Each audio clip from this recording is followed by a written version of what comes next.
Tribal Habits here. Tiago Jordão speaking. I'm a 19-year-old who's been training for the past 3.5 years and recording documenting his journey on Instagram.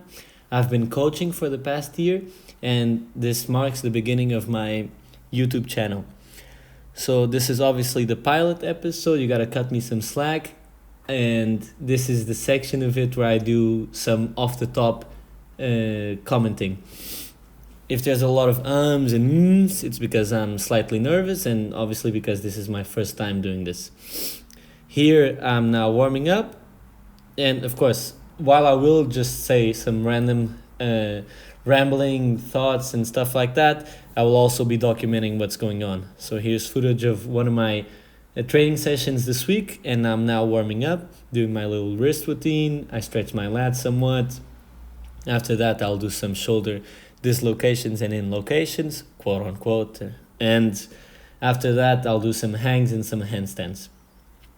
Okay, so this training block, I've been focusing more on hypertrophy, because in the past, I've been overly focused on other strength metrics like motor unit recruitment, neurological efficiency, technical efficiency, and so on and so forth.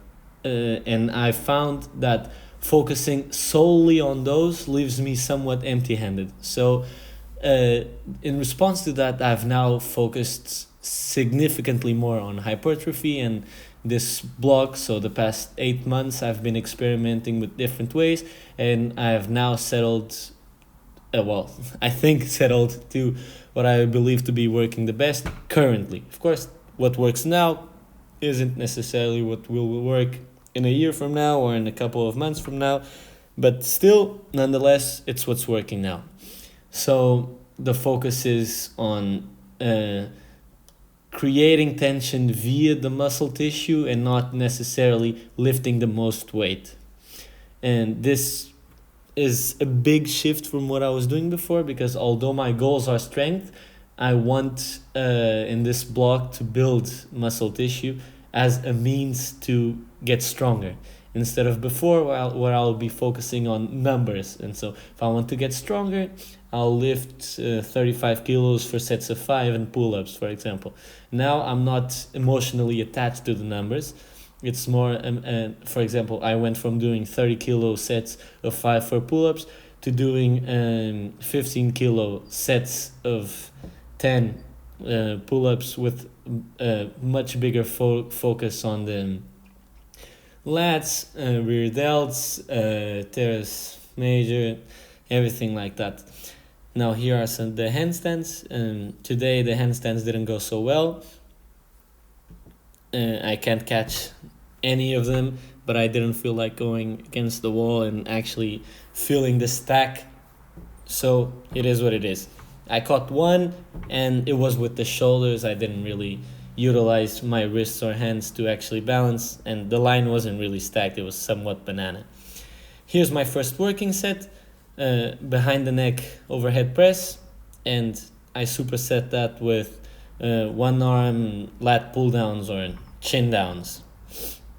This is a movement I've been experimenting with for the past 2 to 3 months. It's part of one of my desires to involve some flexibility training, mobility training into my strength work.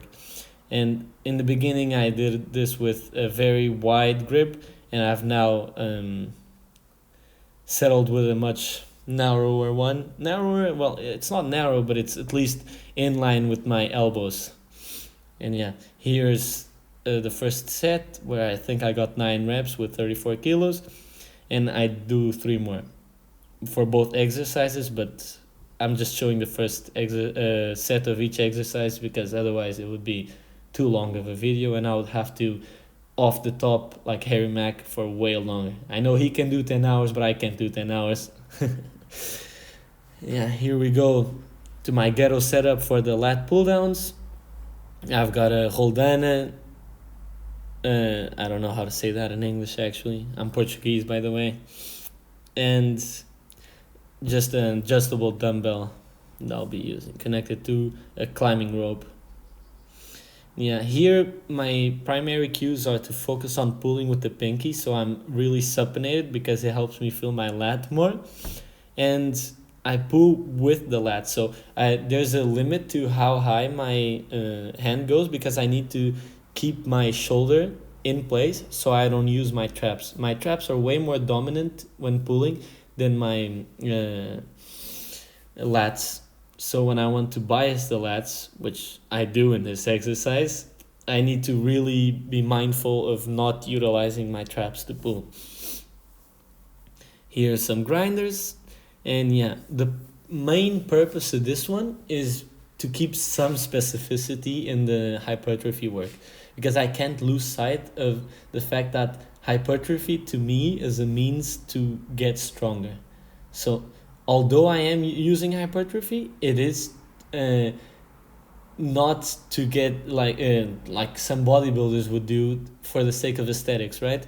Here it's for the sake of getting more units to be able to recruit when wanting to do strength movements like ring skills, which are my primary goal. Here in this case, the line of specificity is because I want to be able to do a one arm chin up pull up, and I feel that the weakest link in the chain in that exercise is my lats. And obviously, when doing a one arm chin up pull up, I wouldn't be isolating them. I would be pulling with everything. So I would be involving my traps as well, and I guess kicking somewhat with the legs, but still training in that isolated fashion and really recruiting the lat will benefit me greatly, I suspect. And we'll see when I decide to test my maxes again. Now, here are some push downs. I'm doing 3 sets of 10, so this is the isolation part of the workout after I finish the meat and potatoes. Here are the side dishes. So 3 sets of 10. And although I say side dishes, I don't want it to seem like they're somehow less important.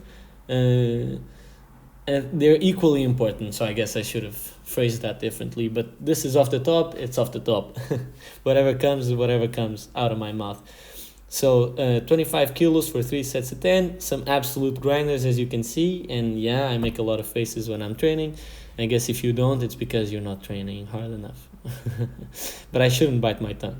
And yeah, after that, there's some pelican curls, and we'll move on to a different section where I give my weekly scattered thoughts. These are just a text I write on a weekly basis, just to give me an excuse to write. Haunted by the image you believe others to have of yourself, you slowly suffocate due to restraints you placed upon yourself. Chasing what outsiders perceive as your image, you lose sight of your own, and so aimlessly attempt to grasp what's left and hopefully regain footing. Chasing external validation and dishonestly presenting yourself in the hopes of being sufficient. A dishonorable life that leaves you solely with the sense of emptiness you were trying to avoid to begin with. Strength lays in the ability to be honest when confronted by the weight of expectations. Strength lays in unapologetically being yourself. To be strong is to be kind.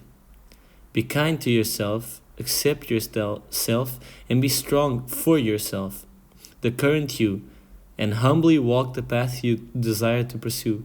Don't wait until you reach your goal to be kind to yourself. And as Cos Contra would say, be yourself, be legendary.